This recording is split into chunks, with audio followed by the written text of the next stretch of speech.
Assalamualaikum warahmatullahi wabarakatuh. Perkenalkan, nama saya Aurani Rizky Tahtaraja dari kelas IF02. Di video kali ini, saya akan menjelaskan tentang materi media penyimpanan atau storage. Untuk yang pertama, dimulai dari pengertian storage.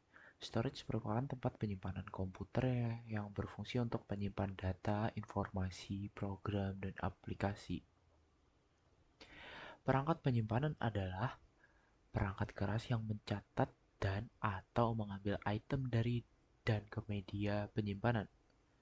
Pada penyimpanan terdapat dua proses instruksi, yaitu proses reading dan writing.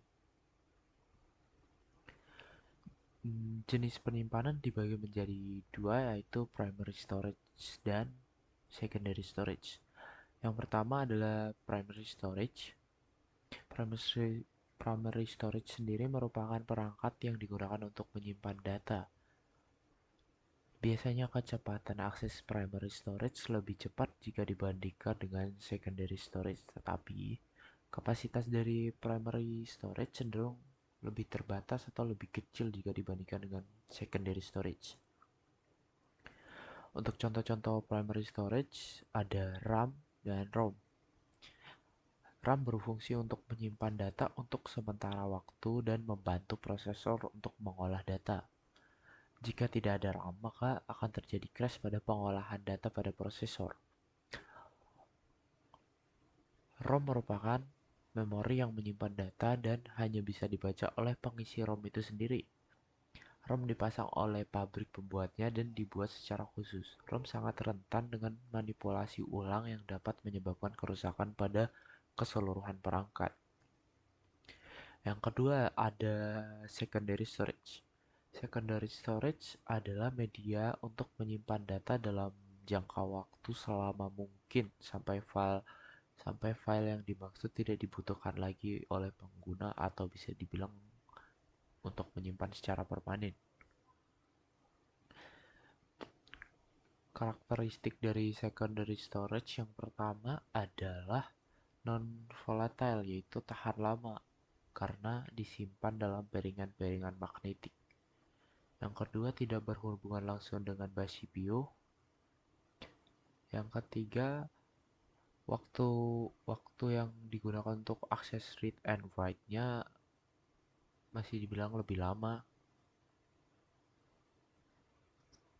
Yang keempat, harganya lebih murah jika dibandingkan dari primary storage. Jenis-jenis secondary storage ada hard disk, floppy disk, zip disk, CD, DVD, dan flash disk. Perbedaan hard disk dengan SSD yang pertama bisa dilihat dari cara kerjanya. Hard disk memanfaatkan perpaduan antara sistem mekanik dan elektrik sebagai komponen penunjang performanya. SSD lebih mengarah ke sistem full elektrik tanpa adanya part yang bergerak ketika proses penulisan maupun pembacaan data. Jika dilihat dari kecepatan baca dan tulis datanya, SSD lebih cepat daripada hard disk. Untuk ukuran dan bentuknya, ukuran hard disk lebih besar daripada SSD. Yang terakhir ada dari segi harga. Segi harga SSD lebih mahal jika dibandingkan dengan hard disk. Kemudian ada cloud storage. Cloud storage sendiri merupakan media penyimpanan online atau digital. Cloud storage merupakan terobosan baru dalam dunia storage atau penyimpanan data yang menonjolkan banyak kelebihan jika dibandingkan dengan media simpan offline seperti hard disk dan flash disk. Fungsi cloud storage yaitu untuk menyimpan data.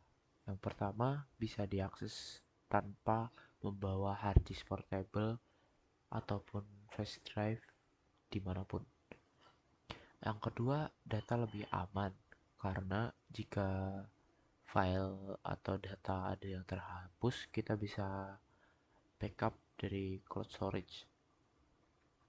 Untuk yang ketiga, bisa berbagi dengan orang-orang tertentu tanpa harus mengunggah dan mengunduhnya ulang. Karena jika kita mengunggah atau mengunduhnya ulang, membuang lumayan banyak waktu. Cloud storage mempunyai beberapa jenis, yaitu yang pertama ada personal cloud storage. Personal cloud storage ini biasanya digunakan oleh seseorang untuk backup data-data yang dimilikinya. Yang kedua ada public cloud storage.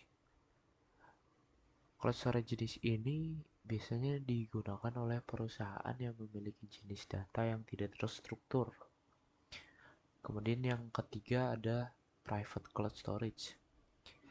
Private cloud storage ini umumnya digunakan oleh perusahaan yang menginginkan fasilitas keamanan serta kecepatan yang lebih dibanding jenis cloud storage yang lain. Kemudian yang terakhir ada hybrid cloud storage. Cloud storage ini merupakan gabungan dari public cloud storage dan private cloud storage. Cloud storage mempunyai kelebihan yang pertama yaitu tidak memakan ruang. Yang kedua, meminimalisir kehilangan karena bisa backup. Yang ketiga, data lebih terlindungi. Yang keempat, dapat diakses di mana saja dan kapan saja tanpa membawa hard disk atau flash drive. Kekurangan dari cloud storage sendiri yang pertama adalah harus adanya jaringan internet. Jika tidak ada, kita tidak bisa mengakses cloud storage itu. Yang kedua, jika cloud storage dalam perbaikan, kita tidak dapat membukanya sewaktu-waktu karena kita tidak tahu kalau ada maintenance atau perbaikan. Contoh-contoh cloud storage sendiri ada beberapa, yaitu antara lain ada OneDrive, ada BigCloud, iCloud, Dropbox, dan Google Drive. Mungkin sekian materi dari saya. Jika ada kesalahan kata atau masih banyak kekurangan, saya mohon maaf. Saya akhiri, wassalamualaikum warahmatullahi wabarakatuh.